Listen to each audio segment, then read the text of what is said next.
The first FNCS Grand Finals of Chapter 5 is almost here, and in it, there's countless top tier pros who can take home that crown. So today, we're going to be taking a look at the best duos from NA and EU to try and determine who will win FNCS. Let's first talk about NA and the first duo to even qualify, that being the reigning world champions Miro and Cooper. So far this season has been pretty interesting for them. They only managed to pull off one top 5 in a duo Cash Cup, but it's not the most surprising considering Miro doesn't really lock in until FNCS starts. And when it did, they performed super consistently, getting 6th and 7th in the finals. Additionally, like I just said, they came out the gate swinging in the first game of the upper bracket, getting an impressive 11 kill victory royale. However, their grands might not be so good, and that's because at the time of recording, they might be getting contested by 2 other duos, which realistically won't end well. However, this could all change, and they were able to pull off the wins at Global Champs as underdogs, so now we're just gonna have to see if they could do it again as the favorites. Speaking of favorites, we have a lot of people's favorite player, Bugha, and one of the most underrated players in the game, Aviv.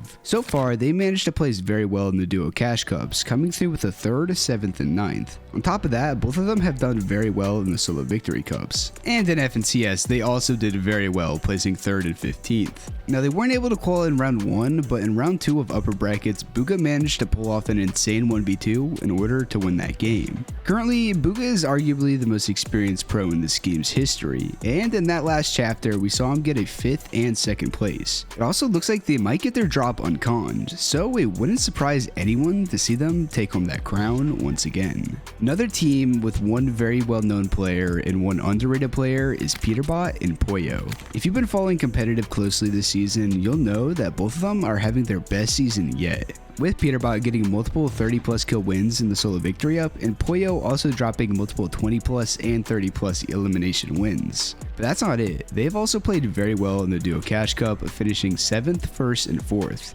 For FNCS, they continue this momentum, being one of the most consistent teams in the world, getting back-to-back 2nd place finishes. However, their Ospawn isn't looking super good, with them being conned by yet again another 2 duos. But this is likely to change, and even if one team still goes there, I still like their odds. So with them both looking like they're at their prime, we just gotta see if they could solidify it. Next, we need to mention the reigning NA champions, Kanata and Agers. But unlike the others we mentioned, their season was a little rocky. First off, they only managed to place top 10 in one duo Cash Cup, and for FNCS, they only did well in that first week. However, they did just do good enough to make the upper bracket finals, where if they win a game in the 2 rounds, they'd qualify for grands. But unfortunately, they ended up getting 2 seconds, a 3rd, and 4th. Luckily for them though, they still had round 3, where the top 25 duos made finals, and they managed to qual, finishing in 13th place. It also looks like they'll be dropping at Ritzy Rivera, which is a very good drop if they can get it uncontested, and so far it looks like they will be. But it's Fortnite, so we don't really know until Grand starts. However, we've seen them come out on top before, so all we have to do is wait to see if they can become the back-to-back NA champs. By the way, if you're enjoying the video, make sure to drop a like and subscribe because only 4% of you actually are, so double check. Coming up, we got another fan favorite team in Reet and Rituals. And so far, they're looking like one of the best out of NA this season.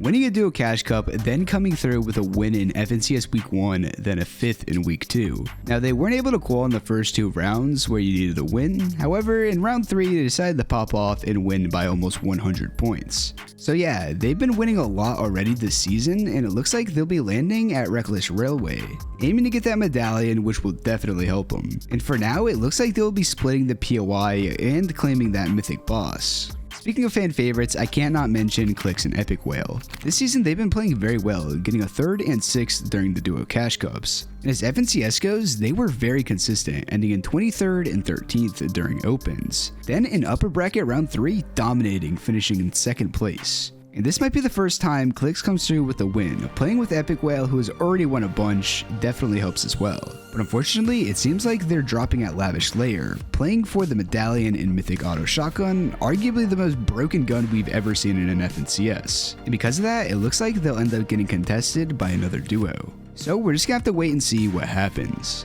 Next up, we have one of my personal favorite duos, and that's Acorn and Cold. They've been playing for a very long time now, and they've already managed to take home that crown. But interestingly enough, during this season, they only actually made 2 Duo Cash Cup finals. However, they ended up winning both of them. In FNCS Opens, they were able to get a 4th and 65th, then eventually qualify for Grands after placing 10th in the upper bracket round 3. And just like Re and Clicks, they're also dropping at a medallion drop spot, that being Fencing Fields. So if they do get their hands on that mythic AR, I have no doubt we'll see them lighting up the kill feed. But just like Clicks again, he's contested, this time by some pretty scary fighters. That being Paper and Muzz. So we'll just have to wait and see what the battle off spawn looks like. For this video, I also have to mention Yamzo and Rise. Last chapter, we saw them pop off for the first time after getting 2/3 and a 4th in Grands. It also looks like this season, they're continuing that momentum, getting 3 second places in the Duo Cash Cup, then popping off in FNCS with an 11th and 17th in Opens. Then once again, they finally managed to qual after placing 3rd in the upper bracket round 3. On top of all of this, it looks like in Grands, they managed to get themselves a nice little split area claimed on the map that will probably be uncontested. So after being so close so many times last chapter, maybe now they'll finally take home that win. By the way, I just dropped a brand new extremely fun creative map that I'm sure you'll all enjoy.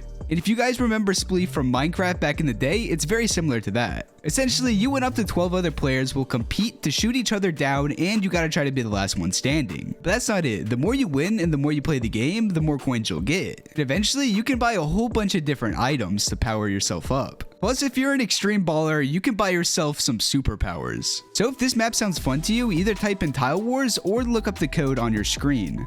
And before we switch over to EU, I need to shout out some other duos quickly.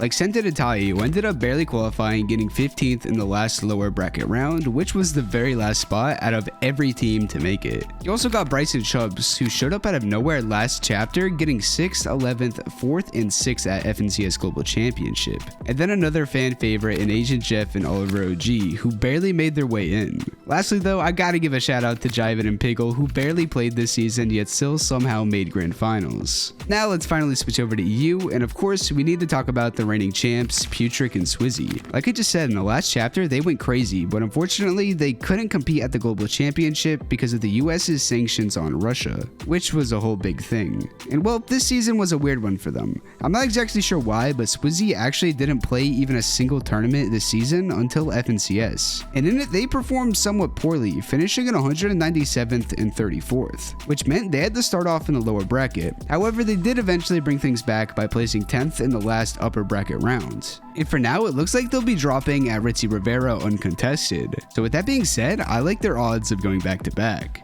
Next up, we have easily the fan favorites, Mongrel and Mr. Savage. This season has been a crazy one from them, almost not even making it past Opens. They started off this chapter strong by making a Duo Cash Cup finals and getting 15th, but after that, they weren't able to pull through with another qual. And for FNCS, they had to battle their way through the lower bracket, so when they made the upper bracket round 3, everyone thought they would easily qualify since all they needed was a top 25. However, they would end up getting 26th place after tying with the duo in 25th, barely getting beaten out by average elims. But in that very last round to qualify in the lower bracket, they started strong, pulling off an insane solo win by Mr. Savage, which ended up being the reason that they managed to make the grand finals. But unfortunately, it looks like they'll end up being contested, and if that is the case, getting that FNCS win will be much harder. Another top tier duo that's conned is Malibuka and Mustache. We all know about their reign together in chapter 3, then splitting in chapter 4, and now reuniting again. Cash Cup wise, they did pretty good, getting 2nd place. And for FNCS, they continued that momentum in Opens, eventually managing to qualify for the first upper bracket round. Then they managed to qualify for Grands in the first upper bracket round after an insane clutch to win it.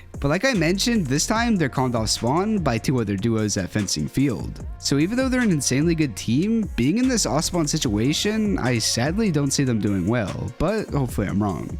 Next, we need to talk about the most consistent duo in Fortnite history, Kami and Seti.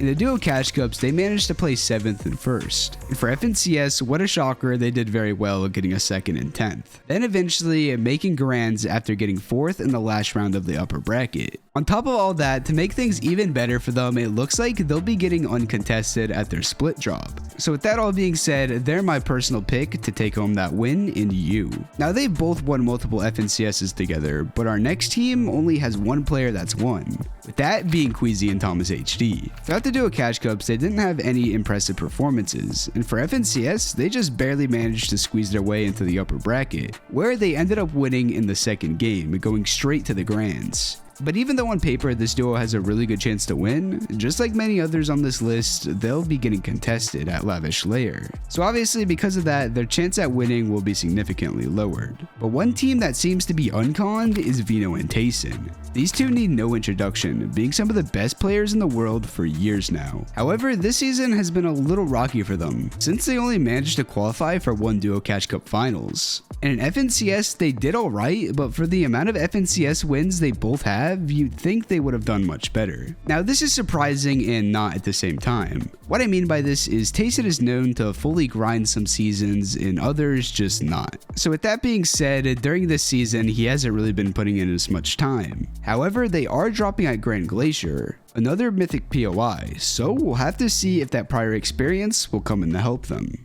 Since I don't have time to go into detail on every team, let's quickly go through some other duos you might be wondering about. Just like King, who so far has had an impressive run in making the grand finals, but it looks like they'll be landing at a split drop. And as of now, it seems as though they'll be conned by two other teams, so things might not end too well. Another duo that's conned is Janice and Flixie. However, this time they're going Reckless Railway, so there's a chance they might split that drop.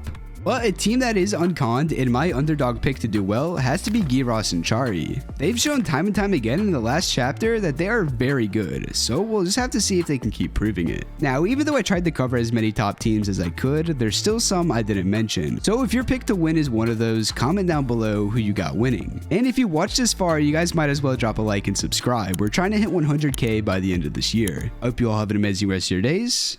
Peace out.